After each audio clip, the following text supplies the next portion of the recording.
बिस्मिल्लाहिर्रहमानिर्रहीम। अस्सलामुअलैकुम व्यूअर्स, मैं हूं नाज और आप देख रहे हैं मेरा YouTube चैनल मौजाई मौजा।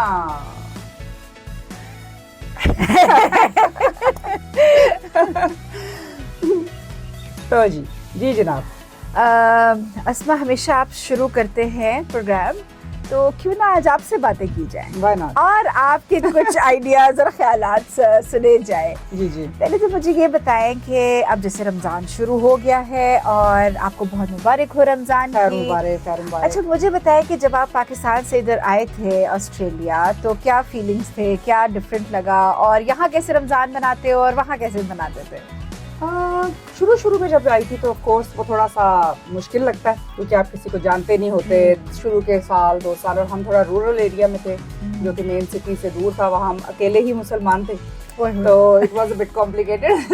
लेकिन हाँ, ये था कि हम 1 आवर की ड्राइव करके तो ईद वाले दिन जो था ईद पढ़ने आते थे व्योंग अपने रिलेटिव फ्रेंड्स के पास। अच्छा। तो फिर वापस चले जाते थे। लेकिन हाँ, शुरू में मुश्किल था ईद के हिसाब से, लेकिन क्योंकि हमारी नई शादी हुई थी तो स्टिल लाइक इट वाज अल्हम्दुलिल्लाह गुड। लेकिन ये है कि फिर आहिस्ता मुझे लगता है कि अब हम यहाँ पाकिस्तान से अच्छी ईद मनाते हैं।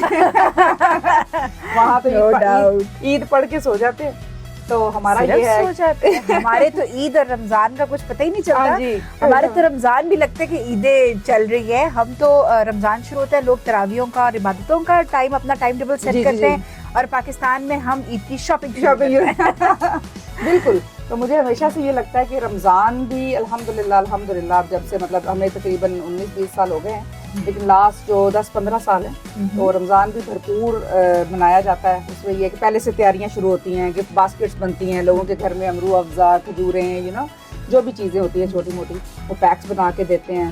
फिर रमज़ान में भी एक तो ज़ाहिर है आबादात तो होती ही हैं, जिसकी वजह से थोड़ा सा अवॉइड किया जाता है कि वीकडेज़ में हम लोग आपस में इफ्तारियाँ ना करें। लेकिन फिर भी खैर फ्राइडेज भी बुक हो जाते हैं, सबकी ख्वाहिश होती है क्योंकि, लेकिन वीकेंड्स तो फुली बुक होते हैं इफ्तारी के साथ। और उसके साथ साथ तरावियाँ जो ज़ाहिर मर्द हज़रात वो पढ़ने जाते हैं। तो ईद का ये है कि ईद पे हम बस सुबह से शुरू होते हैं। मेरा ईद का असूल ये है कि मैं घर में कुछ नहीं बनाती। अच्छा। No cooking on Eid. सुबह नाश्ता नॉर्मल, कहीं ना कहीं हलवा पूड़ी या भटूरे या व्हाटएवर। तो मेरे लिए एक स्पेशल बात ये होती है कि मेरा भतीजा आता है एडलेड से, तो वो हमारे घर होती है पूरी फैमिली, तो हम बस फिर मिलके पहले नाश्ता करने जाते हैं। फिर नॉर्मली दोपहर को भी और रात को किसी न किसी फैमिली ने इन्वाइट किया हुआ होता है, तो उनके घर जाते हैं, बस वही गपशप खाना, कभी कभी वन डिश कर लेते हैं, डिपेंड करता है हर ईद पर डिफरेंट तरह से। तो लेकिन एनीवे फुल ऑफ फन होती है। पहले से तैयारियां शुरू हो जाती हैं, ईद के पैकेट्स एनवेलप्स रेडी होना शुरू हो जाते हैं, बेशक वो छोटा से $10 $20 जो भी है, लेकिन वो बच्चों को अट्रैक्शन होती है ना, अपनी खुशी है। अच्छा, तो ये तो हो गई आपकी ईद शादी के बाद, और आपको कैसा लगा और सारा कुछ। शादी से पहले वाली जो पेरेंट्स के साथ ईद थी, रमजान था, अगर उसको कंपेयर करें तो आपको उस वक्त कैसा लगता था? उस वक्त आई थिंक क्योंकि रिस्पॉन्सिबिलिटी नहीं थी, तो अम्मी, मुझे पता है कि 10 मिनट रहते होते थे तो अम्मी की आवाजें लग रही होती थी, हम सोए हुए होते थे। खत्म हो गया, उठो, उठ नहीं रही हो, तो वो एक अपना, उसकी अपनी एक ऑफ कोर्स एक वो यादें हैं। सुबह अम्मी, माशाल्लाह हम 6 बहन भाई हैं, तो हमारी दादी भी हमारे पास होती थी, जाहिर है, तो माशाल्लाह कोई ना कोई गांव से कभी कोई पढ़ने आया हुआ है या रहने आया हुआ है, तो माशाल्लाह घर में बहुत लोग थे। लेकिन अम्मी ऑफ कोर्स 1.5-2 घंटे पहले उठती होंगी तो सहरी बनती होगी, लेकिन उस वक्त हम छोटे थे, कभी इस चीज़ों को सोचा नहीं। तो बस सुबह वही रूटीन थी कि जी पराठा सालन होगा, दही होगा, किसी ने कुछ नहीं खानी, मैं नॉर्मली सालन नहीं खाती थी, होता था कि अच्छा दही के साथ खाओ, सहरी में कुछ तो खाना है, वही जो नॉर्मल माओ की वो तो नखरे तो जो बाप उठा सकते हैं वो तो और कोई नहीं उठा सकता। बेशक। तो रमजान का बस यही था। बाकी अब्बा जी ने वही तरावियां पढ़ने जानी है, वो जो रूटीन होती है कि अल्हम्दुलिल्लाह। अच्छा, अगर मैं कहूँ कि मुझे ऐसी बात जो आप मिस करते हो अब ईद पे या रमजान में, ईद पे जो पहले करते थे और अब नहीं करते, वो क्या बात है? मेरा ख्याल है कि अब्बा जान जब ईद की नमाज पढ़ने जाते थे तो उनका ये था कि वो चले जाते थे, तो घर में ना एक उसके बावजूद एक गहमा गहमी होती थी कि अब्बा जी ने वापस आ जाना है। उसका पता नहीं वो खुशी थी या खौफ था। Good one. क्योंकि अब्बा जी ने आना होता था, तो अगर हम रेडी नहीं है तो उनको होता था, लेकिन हम ऐसा हो ही नहीं सकता कि हम रेडी ना हैं। अब्बा जी के आने से पहले रेडी होना है, और अम्मी ने वही कि जर्दा बिल्कुल रेडी होना चाहिए, और सब चीजें के टेबल सेट हो, तो वो एक चीज होती है कि माँ बाप के साथ डिफरेंट होता है। तो वो सारा कुछ। और फिर उस दिन क्योंकि मेरे अब्बा जी सबसे बड़े हैं, तो फिर ये था कि सारे अब्बू के बहन भाई, हमारे पुप्पो चचा, वो मेरे अपने बहन भाई भी जब शादी हो गई उनकी, तो वो सारे हमारे घर आते थे। वो एक जो गहमा गहमी और जो मेन बड़ा घर होता है उसकी थी, तो वो मिस करती हूँ। लेकिन अल्हम्दुलिल्लाह ये है कि कुछ ईदों से अब्बा जी भी हमारे पास है, तो ऑफ कोर्स अम्मी को मिस करते हैं, वो तो जाहिर है कि लगा चीज़ है।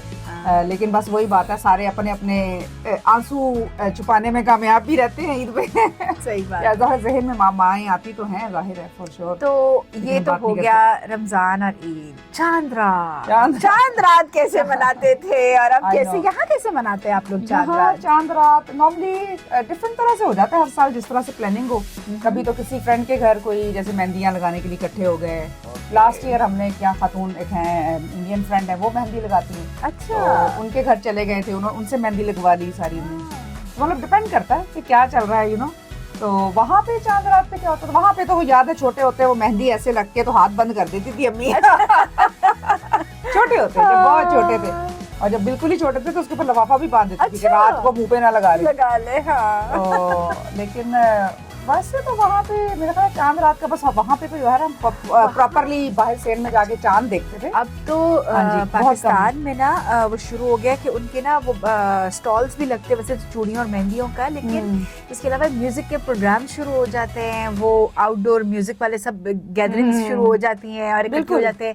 सड़कों पे पी पी पापा हॉर्न बजने शुरू हो जाते हैं, ट्रैफिक जाम हो जाता है, पता चलता है ईद आ गई है। नहीं, यहाँ पे चांद रात बस ज्यादा मेहंदियाँ लगती हैं, कपड़े वपड़े रेडी हो गए अगले दिन के लिए, ये गैदरिंग कर लेते हैं आपस में, खाना वन डिश कर लिया। और अक्सर आज जैसे मेरी बेटी कह रही थी कि उनके घर उन्होंने आज बुलाया हुआ दावत पे, तो अगर वहाँ चांद नजर आया तो शाम को हम चांद देखने बाहर जाएंगे। अच्छा, क्यूट। तो मतलब वो भी हम भी यहाँ भी चांद देखते हैं, लेकिन बस चांद रात तो ऐसी होती है। लेकिन ईद के बाद ये है कि 3 दिन तक माशाल्लाह चलता रहता है दावतें और आना जाना, और या कोई बाहर पार्क का प्लान कर लेते हैं, तो माशाल्लाह फुल ऑन होती है। ऐसा नहीं है कि यहाँ में ईद का पता नहीं चलता, बल्कि मुझे कभी कभी ऐसा पाकिस्तान फोन करो तो सब सो रहे होते हैं, कोई बोर हो रहे होते हैं, लेकिन अल्हम्दुलिल्लाह ये है कि यहाँ पे गहमा गहमी होती है। एक्चुअली मुझे लगता है कि लोगों पे बड़ा डिपेंड करता है। अब जैसे हमारी मौजा की चला रही है अस्मा, जितनी एनर्जेटिक और वाइब्रेंट ये हैं, तो ये तो हो ही नहीं सकता ना कि इनकी ईद बोर गुजरे। तो इनके साथ मैं सीट लेती हूँ उर्दू वालों को भी, इनके साथ ईद गुजारने वालों की भी ईद हो जाती है कि अस्मा हो जाती है। और मैं आप लोगों को बताऊं कि पिछले 5-6 दिनों से, मेरा ख्याल है 1 हफ्ते से हम इकट्ठे, मेरी जिंदगी में कितना चेंज आ गया है कि इतनी वाइब्रेंट और हंसमुख बंदी मेरे साथ है और जिंदगी को एंजॉय करना जानती है। तो मेरा ख्याल है कि आपको तो कोई मोटिवेशनल स्पीचेस देनी चाहिए कि आपने कैसे अपनी लाइफ एंजॉय करनी है। You are such an amazing person Asma, और खुश रहें, आबाद रहें, हंसती मुस्कुराती रहें और खुशियाँ बांटती रहें मौजा ही मौजा के साथ। बेशक ही बेशक, और ऐसी बहुत सी हंसी और हंसने वाली और खुशियों वाली ईदें हम देखें। आमीन आमीन आमीन। जज़ाकल्लाह खैर।